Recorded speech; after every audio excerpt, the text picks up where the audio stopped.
Hello and welcome, Philipp Banse, DLD16 in Munich. My next guest is Chris Altchek from Mike. Welcome to the program, Mike. Thank you Chris. for having me. Mike, Chris. Yeah, you're founder and editor at Mike, which is a magazine, online magazine for millennials. So, what is your special angle on millennials? What kind of stories do you choose to get to the millennials? Yeah, so we're focused on telling the stories that young people care about, that are on substantive, important issues, and that resonate deeply across all these new distribution channels. So you can think of us like the next New York Times, the next CNN for our generation. So we cover all types of stories. You know, what you see up on the screen right now. We can show the screen, and you have some video up running here. Yeah, so this we can make it full screen. This is a story of a social movement in Camden, New Jersey, where you have a young group of activists that have built a really innovative program for stopping gang violence across this pretty rundown city in New Jersey, and it's working tremendously well. And so we went out, reported that story from Camden, New Jersey, and told it in a different and unique and personal way that you're just not seeing in other publishers. But what is the angle? What is so? How do you make it appeal to millennials? Yeah, so two things. First, this is a group, 80 million in the United States, 2.5 billion globally. In the US, it's the most educated group in American history and the most racially diverse. And so one of the things we do, I think, really well is we have hosts, personalities who understand our generation's issues and how we see the world, and we tell really human stories through that perspective. So our content is really well reported, deep, but from a uniquely young perspective. The second thing we do is we format and package it for the distribution channels. So 75% of our audience consumes it on mobile. We reach 30 million people a month, 75% of them are mobile, and we do short video, long video, and really interactive text. And 75% mobile means mobile website or Instagram, Facebook, Twitter? So this 75% is all mobile web. If you include Facebook video, Instagram, Twitter, Snapchat. the number. Are you on Snapchat? We have our own account on Snapchat, and potentially we'll be on Snapchat in the future. Okay.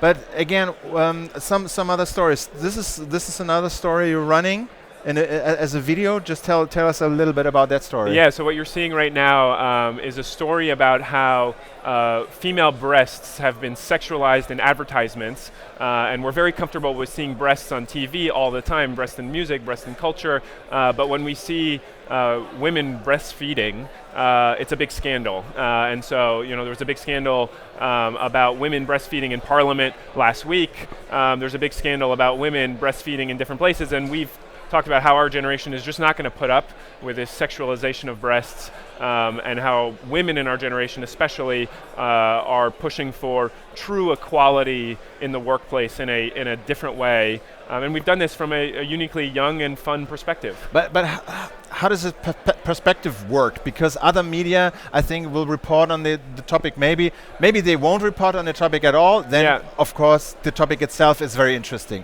But say other media is reporting on the topic as well. What is your angle? What is your approach?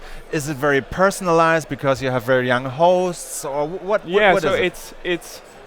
it's first of all it's created for and by our generation. So what our generation cares about, we cover intuitively because our hosts are that. Our top editor used to run NPR. She's not a millennial, but she has a millennial sensibility. She knows how to do great journalism. But our day-to-day correspondents are voices that our audience trusts. So a good example is marijuana legalization. Yeah. If you're a legacy publisher, you're like, oh, I want to reach young people, I'm going to go cover marijuana legalization. So you've seen all these stories from all the big publishers about marijuana becoming legal in Colorado. It's over-covered story, but you're still seeing that same story come out over and over and over again, and they think that's young and cool. When Mike covers marijuana legalization, the story we did last week was we went and found the only African-American owner of a marijuana dispensary in the United States. So there's one African-American owner of a legal marijuana business in the United States, and we talked about how the business has now been legalized. Over the last several years, or over the last 20 years, there's been hundreds of thousands of African-American men who've been put in prison for selling marijuana, and now it's legal and there's only one African American who runs a legal business. Everything else is white men. And so we went and told that story from a uniquely young perspective because we get it. Most other media companies, for better or for worse, are run by old white men, and this is a generation where 40% are racially diverse, where women are playing a bigger role than ever before, and telling those stories with those voices is incredibly important. And when legacy media tries to reach the millennials, they always talk about different distribution channels, like Snapchat, Twitter, Facebook, or other types of channels. How important are these channels really to get to the millennials? So the channels are hugely important. Facebook, Twitter, Snapchat have really disrupted where we get content. Young people are spending now close to 4 hours a day on mobile phones. I mean, they're consuming a huge amount of content. That being said, it's not enough to just say, I'm going to create a listicle and put it on Facebook and I'm going to be young and cool and get it. That's not how it works. And I think this is a very smart audience that cares deeply about the world, and you need to have great reporting, great storytelling, and it's not about being silly and snackable. And so in Germany, you've seen several publishers launch millennial-focused websites that have been relatively low quality and silly in practice, and haven't resonated deeply. And so Mike's perspective is, this is a really smart audience. Treat them in that way. We've seen videos, but of course, your magazine consists of a lot of text. How do you work those media together? Like video? Do you have podcasts? Do you have text, photos?